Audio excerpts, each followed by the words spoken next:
RL अड्डा में आप सभी का स्वागत है। आज की जो हम वीडियो लेकर आए हैं वो इंडियन एविडेंस एक्ट की है। जो बेसिक आपके कॉन्सेप्ट है वो क्लियर करेगी। आप कहीं से भी पढ़ें, किसी वीडियो से पढ़ें, किसी बुक से पढ़ें, नो मैटर, लेकिन अगर कुछ मिनट की ये वीडियो देख लेंगे तो आपको पता चल जाएगा कि आपको कैसे पढ़ना है और कंपटीशन में क्वेश्चन किस तरीके के बनते हैं, और बहुत कम टाइम में आपको खुद फील होने लगेगा कि हाँ आपको कुछ आता है। तो वीडियो शुरू करने से पहले आपको बता दें कि जो भी हमारे चैनल पर नए हैं वो हमारे चैनल को सब्सक्राइब करें और इसका बेल आइकन को क्लिक करें, जिससे कि आने वाली वीडियोस की नोटिफिकेशन आपको मिलती रहे। तो चलिए आज के वीडियो शुरू करते हैं। आज का जो हमारा वीडियो टॉपिक है वो इंडियन एविडेंस एक्ट 1872 है। इस एक्ट को पढ़ने से पहले कुछ जो बेसिक इन्फॉर्मेशन इसके बारे में उस पर हम डिस्कशन कर लेते हैं, क्योंकि कुछ क्वेश्चन तो बेसिक से ही आ जाते हैं। ठीक है, आप अगर जो प्रीवियस ईयर के पेपर उठाकर देखोगे तो जो भी लॉ से रिलेटेड एग्ज़ाम्स हुए हैं, चाहे वो जुडिशरी के हों, एपीओ हों या एआईबी के एग्ज़ाम हों, वहाँ पर इस तरह के क्वेश्चन, बेसिक क्वेश्चन भी आपको देखने को मिलते हैं। तो वो क्वेश्चन क्या हो सकते हैं या इसकी बेसिक इन्फॉर्मेशन क्या होगी वो हम देखते हैं। देखिए, अगर हम इसकी ड्राफ्टिंग की बात करते हैं, जो इसका ड्राफ्ट है जिसे हम प्रारूप कहते हैं, तो जो प्रारूप है वो सर जेम्स स्टीफन ने इसका तैयार किया था। आपको बता दें कि सर जेम्स स्टीफन से पहले जो ड्राफ्ट तैयार किया था वो सर हेनरी मैन ने किया था, लेकिन उसमें कुछ कमी रहने की वजह से उसको एक्सेप्ट नहीं किया गया।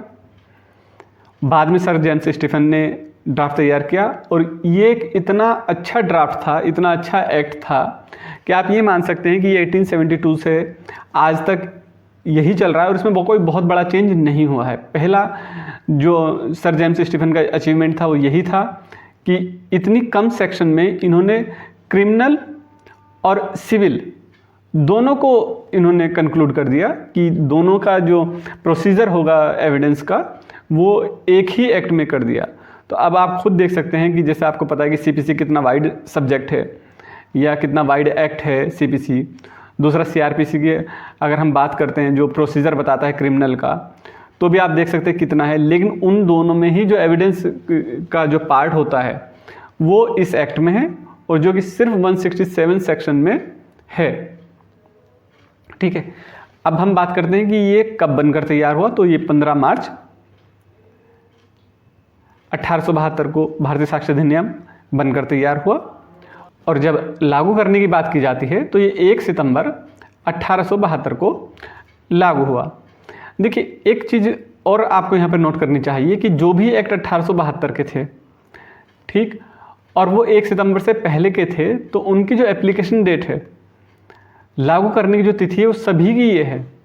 उनकी सभी की जो डेट है वो 1 सितंबर ही है। जैसे अगर हम फॉर एग्जांपल हम अगर बात करते हैं तो इंडियन कॉन्ट्रैक्ट एक्ट, ठीक है, इंडियन कॉन्ट्रैक्ट एक्ट भी 1872 का है, और जो वो लागू हुआ था वो भी 1 सितंबर 1872 को लागू हुआ था। ठीक है, इसमें जो कुल भाग हैं, जो इसके पार्ट हैं वो 3 हैं, और कुल अध्याय जिन्हें हम चैप्टर बोलते हैं वो 11 हैं, और कुल धाराएं 167 हैं। देखिए, अब हम बात करते हैं कि इसको किस तरीके से आप आसानी के साथ याद कर सकते हो।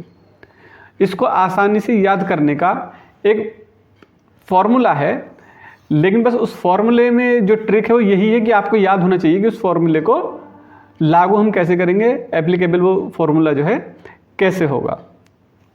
एक फॉर्मूला है 2 + 2 + 1, ये एक फॉर्मूला है।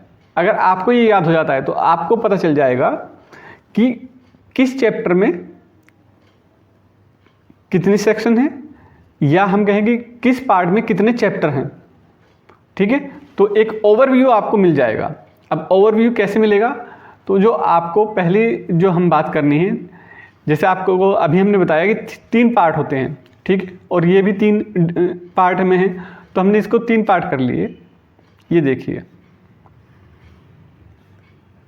बस आपको याद होना चाहिए कि लागू कैसे करना है। 3 पार्ट है, तो पार्ट फर्स्ट, सेकंड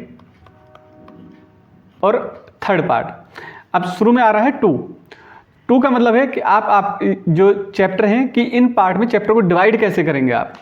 ठीक है, तो उसके लिए आपको बड़ा आसान सा है कि यहाँ पर 2 है तो यहाँ पर 2 सर्किल कर लीजिए आप।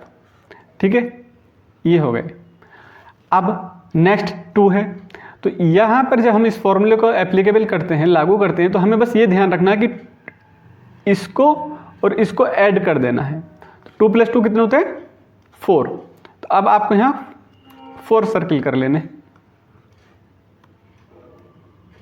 ठीक, अब जो थर्ड पार्ट है, अब थर्ड पार्ट में आपको यहाँ से ये इसको ऐड कर लेना है।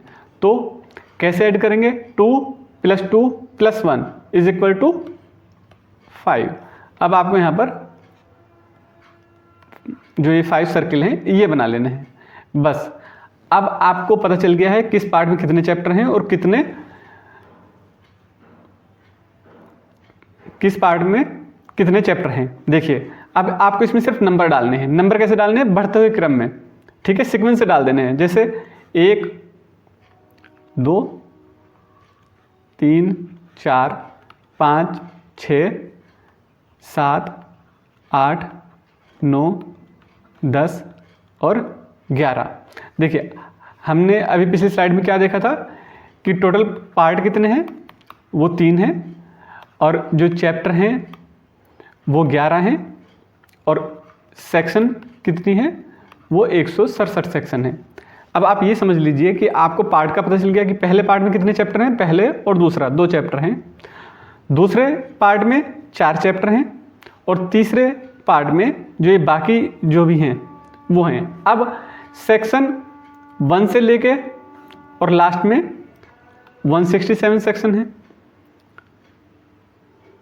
ठीक है, अब जो ये पार्ट डिवाइड हुए हैं ये हम समझते हैं कि ये किस सीक्वेंस में होंगे या किस तरीके के आएंगे। तो इसको मैं आपको बता देता हूँ कि जब हम इसको इस तरीके से हम डिवाइड करेंगे तो एक टेबल हमारे पास बनकर आएगी। वो टेबल होगी, जो टेबल बनकर आएगी वो ये है आपके सामने। देखिए, पहले पार्ट में 2, दूसरे में 4 और लास्ट में 5। तरीका वही बिल्कुल फॉलो करेंगे।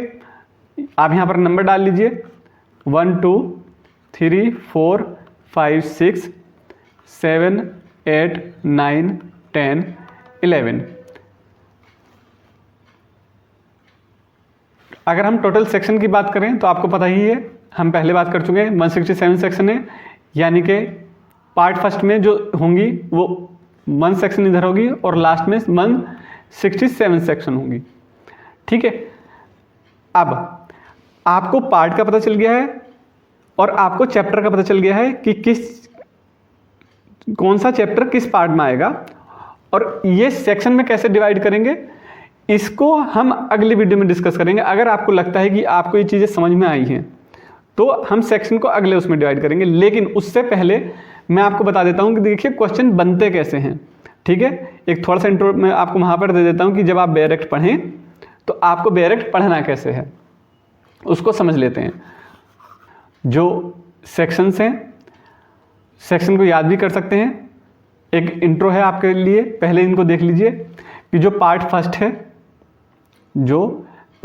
है उसमें सेक्शन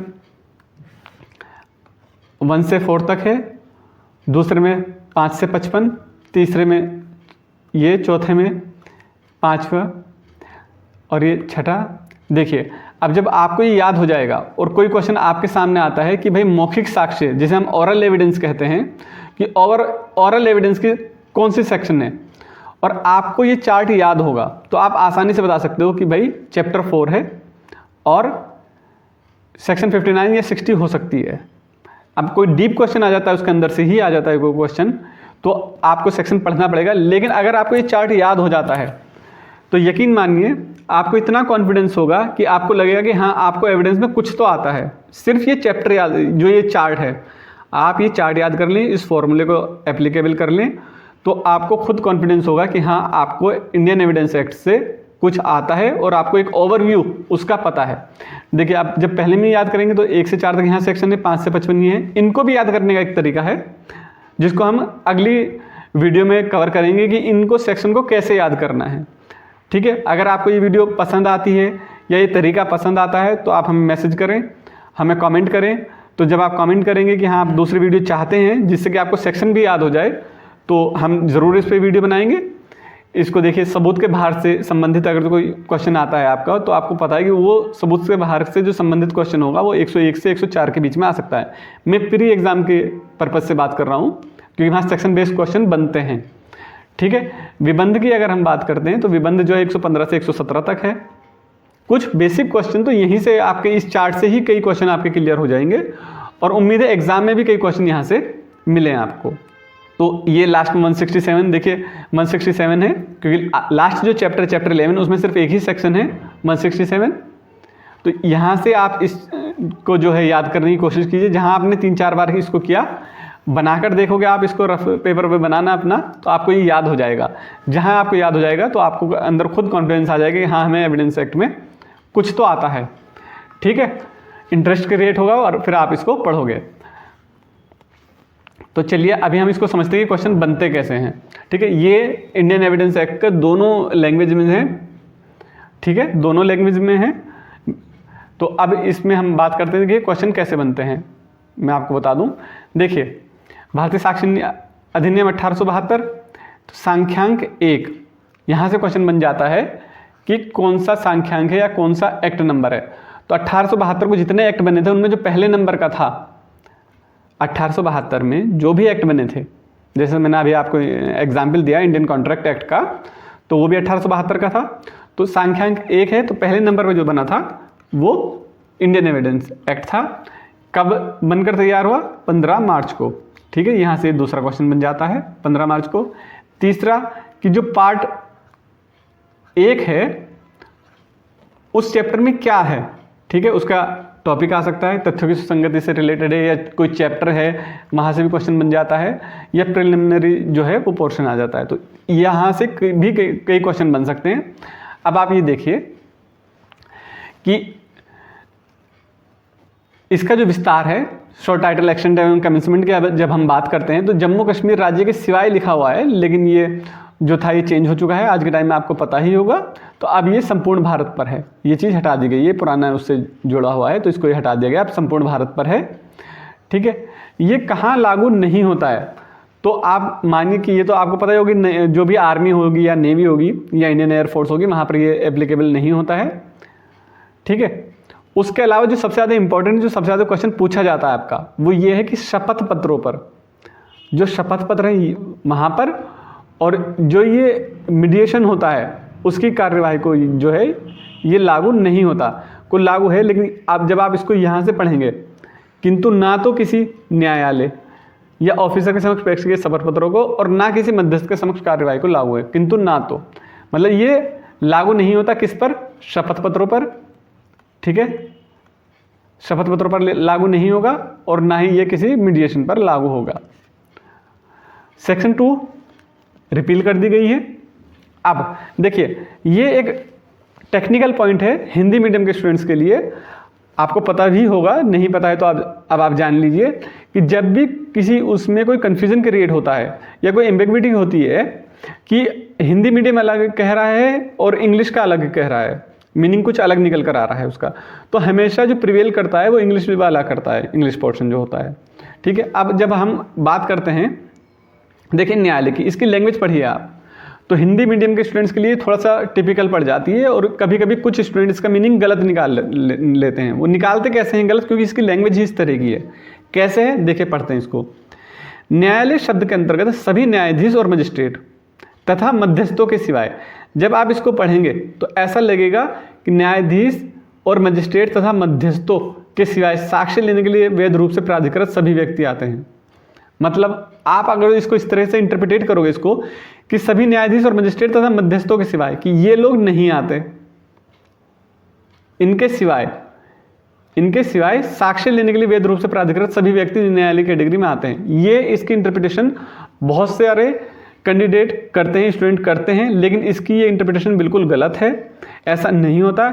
इसके लिए जब आप इसको इंग्लिश में पढ़ेंगे तो आपको आसानी के साथ समझ में आ जाएगा। कैसे आ जाएगा देख लीजिए, क्या है कि कोर्ट इंक्लूड्स ऑल जजेस एंड मजिस्ट्रेट, देखिए इंक्लूड्स ऑल जजेस and magistrate and all person, और सभी व्यक्ति, सारे जजेस, मजिस्ट्रेट और सभी व्यक्ति एक्सेप्ट आर्बिट्रेटर्स, ठीक है, except arbitrators legally authorise to take evidence, कि सिर्फ मध्यस्थों के सिवाय सभी न्यायाधीश, मजिस्ट्रेट और सभी वे व्यक्ति जो वैध रूप से एविडेंस लेने के लिए प्राधिकृत हैं, अथोराइज्ड हैं, सभी व्यक्ति न्यायालय की कैटेगरी में आते हैं।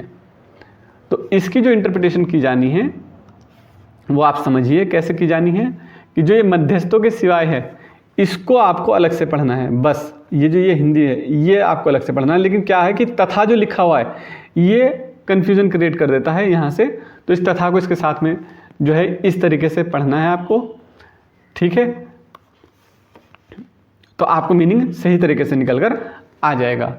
दूसरा, तथ्य से अभिप्रेत है, ऐसी कोई वस्तु या वस्तु की अवस्था या वस्तु के संबंध जो इंद्रिय द्वारा बोधगम्य हो। इंद्रिय जो हमारे सेंसेस होते हैं, आँख, कान, नाक, ठीक है, स्किन, जिसे हम देख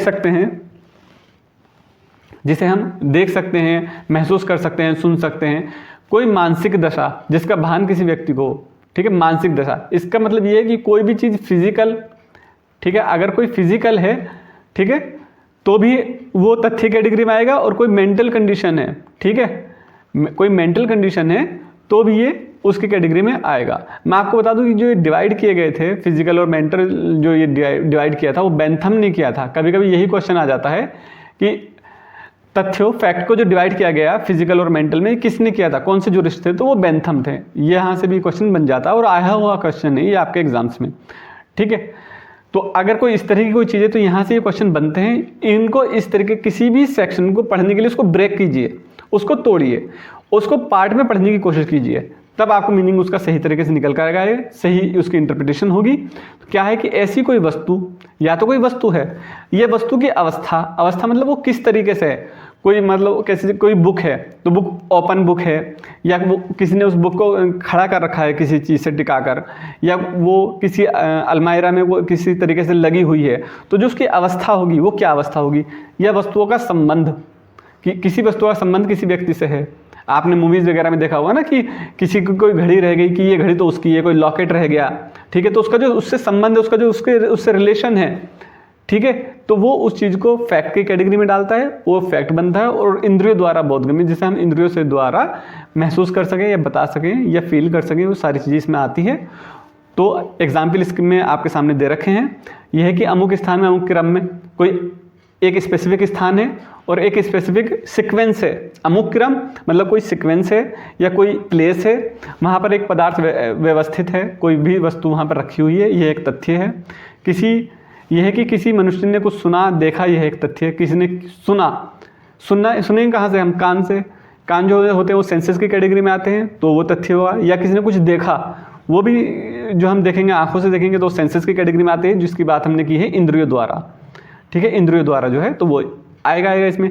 कुछ शब्द कहे, ठीक है, जब हम कुछ कहते हैं तो वो भी इसी कैटेगरी में आता है।